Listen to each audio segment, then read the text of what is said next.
hermoso, cómo suena cómo suena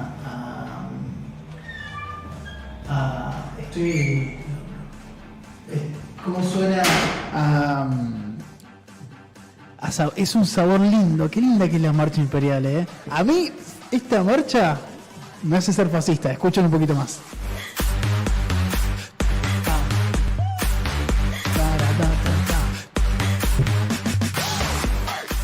Díganme si no le tienen ganas de fascinarse con el fascismo, porque es hermoso. Y nos ha ocurrido una idea en un laburo de búsqueda junto con Alejandro Lagomarsino. Vamos a traer un montón de marchas imperiales para que puedan encontrar su propio fascismo y se fascinen. Y fascinen al resto, porque fascismo sin seguidores no es fascinación. Escuchen esto. Vamos a hablar hoy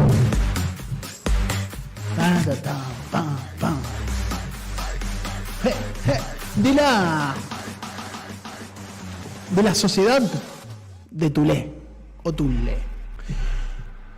¿Acaso la conocen? ¿No la conocen? Bueno, este es un poco que yo hace bastante lo había anticipado en este segmento de que íbamos a hablar un poquito de fascismo y esoterismo.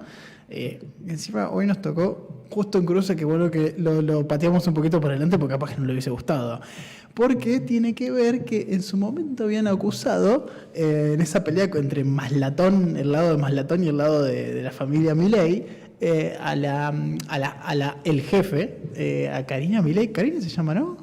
Ya no me acuerdo el nombre, una rubia con cara de Milei, de que primero le dijeron dictadora, y segundo le dijeron que hacía magia negra, o sea que además tiraba las cartas y que así decidía todas las cosas. Entonces le dijimos, bueno, pará porque esto tiene sabor a todo.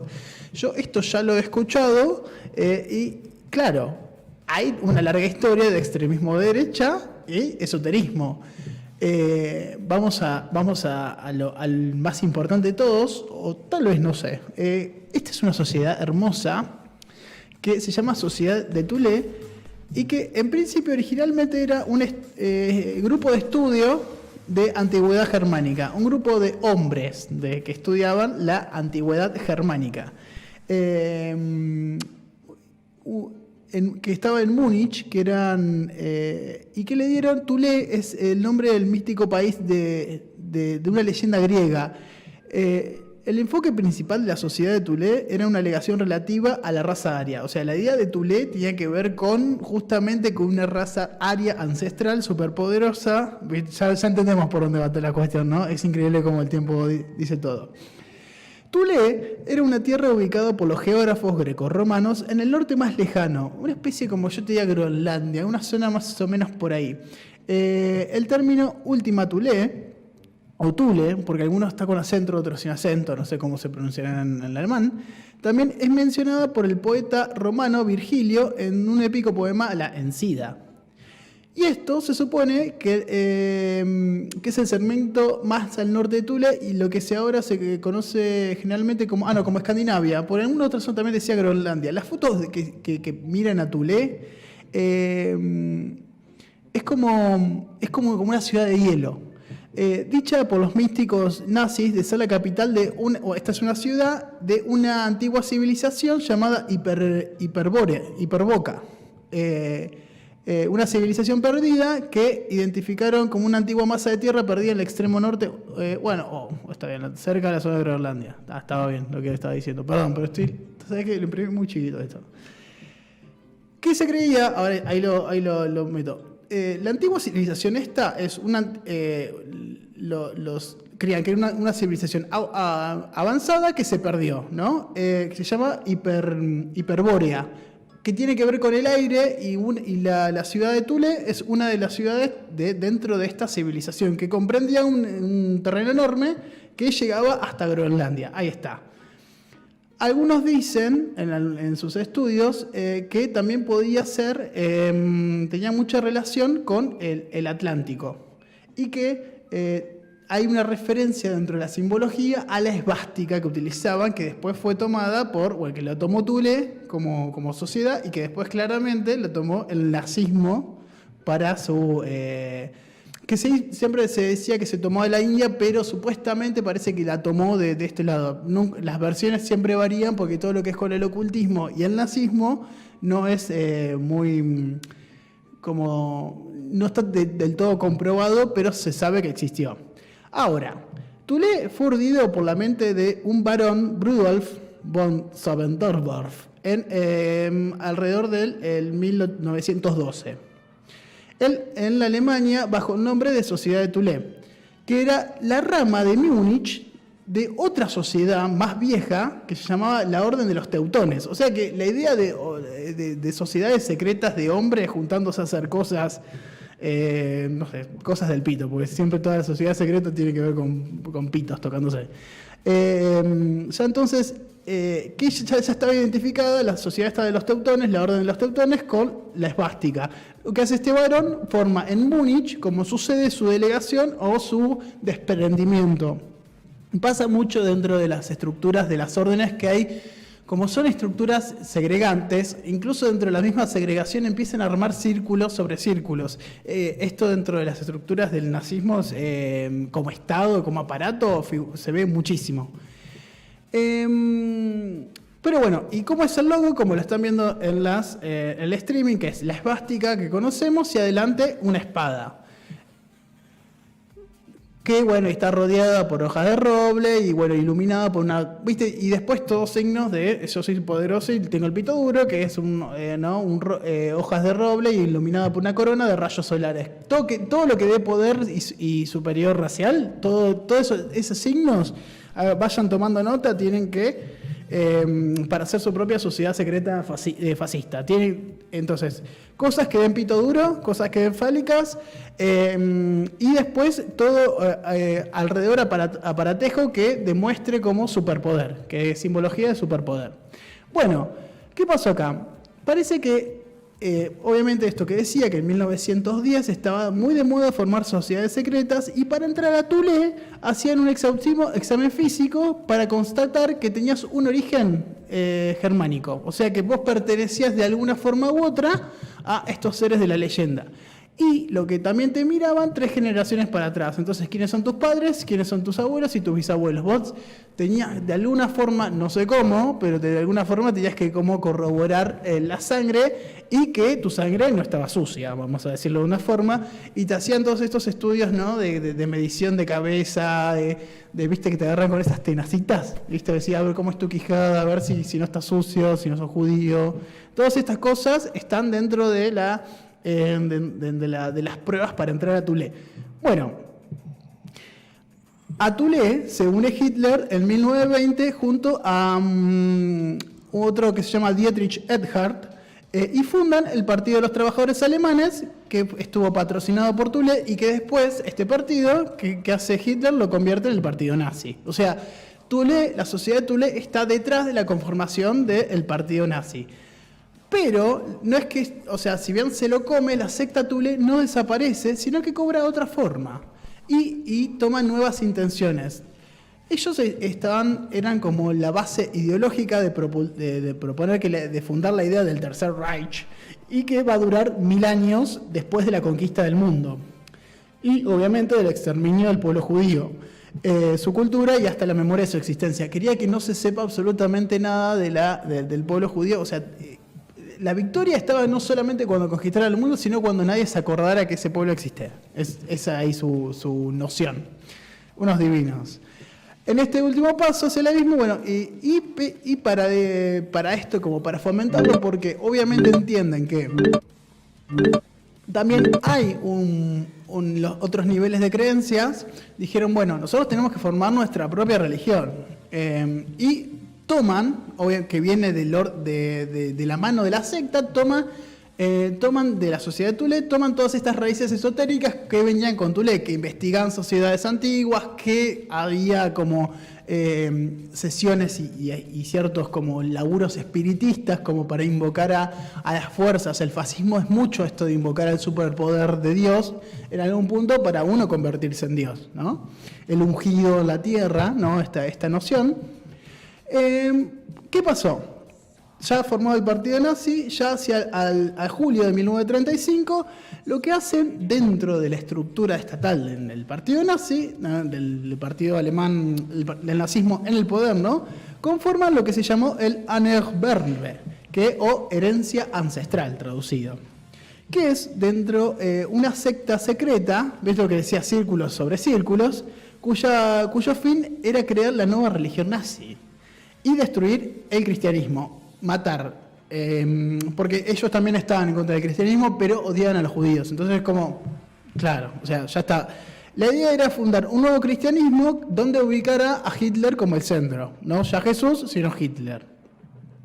Su constructor fue este hermoso ser llamado Himmler, que era como una de las cabezas, por ese entonces comandante en jefe de la SS, que tenía dos obsesiones. Claramente mencionado, el fin del pueblo judío y la fe ciega en las fuerzas desconocidas que nos rodean. Es un López Rega, un viejito. Como decían sus invocaciones a las ciencias ocultas, Himmler organiza a su gente, porque tenía mucha gente a cargo, como él los llamaba literalmente sus monjes guerreros, y los manda a investigar. Vayan minions, muelen por el mundo y recolecten los tesoros para ser nosotros superpoderosos. Y obviamente con el fin de esto, de desarrollar al nazismo como una religión. La Asbergen, la herencia ancestral, tenía, obviamente todo necesita una estructura, tenía 43 departamentos, 43 oficinas, vamos a decirlo de una forma, que estudiaban. De historia antigua del espíritu, alfabeto alfabeto rúnico, que chiquito lo imprimí, símbolos, tradiciones populares, arqueología germánica, esoterismo y la veneración. Y también estaba el varón el que mencioné al principio, el que fundó Thule, que estaba Sebotendorf, que se autoproclamaba como un precursor del anticristo. Es como él decir, yo soy medio del anticristo acá, viejo, o sea, denme en mi lugar. Y de alguna forma, como esto que decía, la idea de él convertirse, la idea de generar todo esto para que él pueda convertirse, este varón, en una especie de líder de culto como el Papa, el antipapa, el Papa nazi. O sea, lo que estaban tratando de hacer es formar un nuevo cristianismo o una inversión del cristianismo, o cambiar directamente un cristianismo, pero todos los signos nazis. Lo que hizo, esto, lo que te digo, una mamushka, círculos sobre círculos, había adentro de esta organización secta secreta, había una más chiquita que se llamaba la Orden Negra, que era ya directamente la definen como una super elite, ¿no? Como ya directamente no entiendo cuánta gente, como que la idea de la segregación, o sea, vos decís como, no es que no es una masa amorfa y totalitaria, sino que de adentro se van como circulitos más chiquitos. O sea, la idea de segregar al otro es quedarse solo siempre. ¿Qué hizo la Orden Negra? Que es muy lindo. Dice, bueno, vamos a cambiar todos los signos. Dijo, estaba en su propuesta. Creó el día del nacimiento del Sol Invencible. ¿Cuándo? Cada 25 de diciembre. ¿Ah? Para contraponer todo, o sea, esto que decía, el judaísmo eliminado y el cristianismo reemplazado. La Pascua intentó ser borrada por una fiesta que se llama Ostara, al comienzo de la primavera, y que era un homenaje a la diosa de la fertilidad.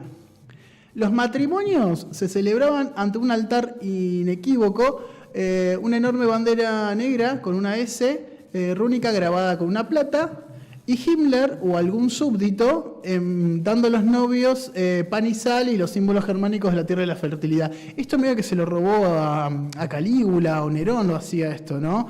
Que era como, había lanzado una orden que decía que tenía que, como todos los matrimonios, primero tenían que como garchar con él y después se podían consumar. Fueron robando donde sea. Y después los bautismos, se le da una medalla con signos rúnicos para el bebé y ya de inmediato el ingreso al SS. O sea, nacías, la idea del pecado es la inversa, nacías con una credencial que te decía sos parte de la SS y ahora tenés que hacer desde bebé todo lo que corresponde a un miembro de la SS. Y los funerales, cremación y cenizas en en urnas ocultas en una cripta circular. ¿Viste? Nada de las casitas, sino algo más redondito. Bueno, esto es, o sea, espero que hayan tomado nota. Ya saben, el siguiente paso, ya dijimos que era esto de armar el logo, ya le dijimos que tiene que invertir los signos, ya estamos dando buenos pasos. Después, obviamente esto no termina acá. Una fracción de la sociedad de Thule, que se llamaba la sociedad viril, literalmente es VRIL, viril, amante de los textos sumerios y de los códigos secretos de la Orden de los Templarios, decidieron fabricar, ¿qué cosa? Platos voladores. Vaya sorpresa. Por eso hay tantas menciones del nazismo con ovnis. Por eso se decía que a veces algo como que Hitler también no era extraterrestre, o que, ¿viste? O que tenían conexiones y por eso pudieron, no sé, hacer lo que hicieron. Pero en realidad también en parte porque Europa era bastante antisemita, tenía mucha de los poderíos ahí de Hitler, se basa también en una cultura que estaba muy de acuerdo con muchas cosas. Bueno, según su líder Schumann, que era el líder de la sociedad viril, y la medium María Ostich, que era especialista en energías alternativas, como muchas que tenemos hoy, esos textos y códigos eran mensajes de los dioses o de una civilización extraterrestre que le abriría al nazismo la puerta hacia otros mundos. El dominio de las estrellas. Creo que se había comentado, no lo pude encontrar, pero yo me acuerdo que lo vi cuando iba al colegio, que era una película de Sandra Bullock, que era como una especie, que armaban como una especie de máquina como para viajar en el tiempo y de repente vuelve al planeta Tierra una cápsula en donde traía un mensaje. Cuando lo decodificaron era un mensaje que había lanzado hacia un satélite o lo que fuera, que había lanzado el partido nazi con un mensaje de Hitler. Adentro de ese mensaje había como una especie de planos que no le correspondían al nazismo, sino supuestamente eran una civilización extraterrestre que les daba como instrucciones para crear una máquina, y bueno, y todo el mundo se ponía a hacer el que anda la máquina, que al final pareciera ser fallida, pero en realidad la película te da a entender que no, sino que creó un agujero de gusano, solamente que no pasó nada espectacular como ellos pensaban, como hace Marvel, que te arma con un chasquido un portal y de repente aparece toda otra parte de la galaxia en la Tierra. Bueno, y ahí entendimos que la vida no siempre es lo que uno espera o que ve en la televisión. La cosa es que la sociedad viril, el partido nazi, que le encargó fabricar platos voladores. De hecho, en 1934 terminaron de construir la primera nave propulsada por energía antigravitatoria.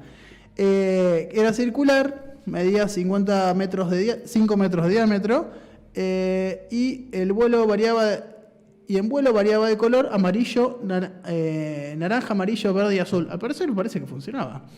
Bueno, y no pararon, y para 1939 ya tenían una mayor de 25 metros de diámetro y un extraño nombre que se llamaba Aunebu I,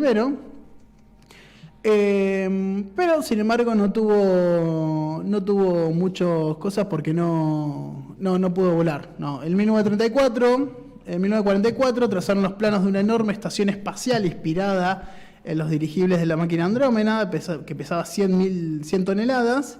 Pero bueno, todas estas cosas jamás pasaron la etapa experimental, que eso es lo interesante. Pero el nazismo, realmente una parte de una sociedad secreta estuvo mirando todo el campo ovni a partir de lecturas esotéricas y a partir de supuestamente de creencias religiosas que vienen, ¿no? Que fueron como tomadas, ¿no? Desde la mitología hacia atrás.